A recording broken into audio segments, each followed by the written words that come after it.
PM യുദ്ധത്തിന്റെ ഓർമ്മയിലാണ് ഈ ദിവസം തിരഞ്ഞെടുത്തത്.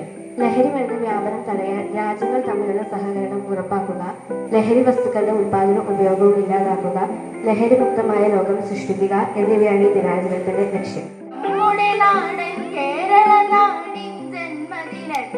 ഓർക്കേണം നാം നമ്മുടെ നാടിൻ പുതുതലമുറയെ നശിപ്പിച്ചിടും മാരക ലഹരി, മാദക ലഹരി, ലഹരി ലഹരി പല പല പേര്.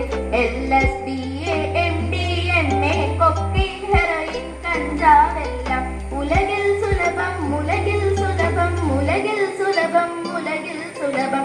പല പല വേഷം, പല പല രൂപം, കുട്ടികളെ തട്ടിപ്പിച്ചിടാൻ മിഠായി പൊടി, മൂക്കി പൊടിയായി, ഐസ്ക്രീം സ്റ്റിക്കും സ്റ്റാമ്പും, ഇങ്ങനെ പലവിധ കോലം, പലവിധ പേരും, കണ്ണഞ്ചിപ്പിക്കും പല രൂപം.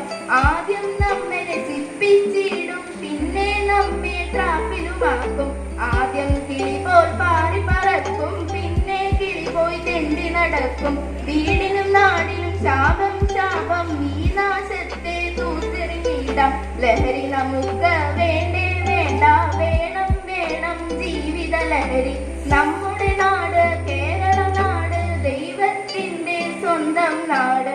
നമ്മുടെ നാടിൻ അഭിമാനത്തെ ഉയർത്തിയിടാനായി കൈകോർത്തിടാം ലഹരിക്കെതിരായി. എപ്പോഴും നമ്മൾ ഓരോ പ്രത്യേക ദിവസങ്ങളും ആചരിക്കുമ്പോൾ അത് വെറും ആചരണമായി മാത്രം പലപ്പോഴും പോകുന്നുണ്ടോ എന്നുള്ള കാര്യത്തിൽ എനിക്ക് സംശയമുണ്ട്. നമ്മളെ സംബന്ധിച്ചിടത്തോളം ഇന്ന് ഏറ്റവും കൂടുതൽ മനുഷ്യൻ നേരിടുന്ന ഏറ്റവും വലിയൊരു പ്രശ്നങ്ങളിലൊന്നാണ് ലഹരിയുടെ ഉപയോഗം.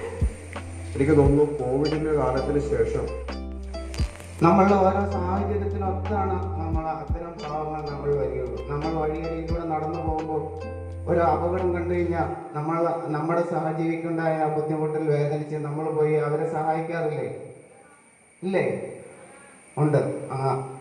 അപ്പോൾ അത് ദൈവികമായ ഒരു നന്മയാണ്.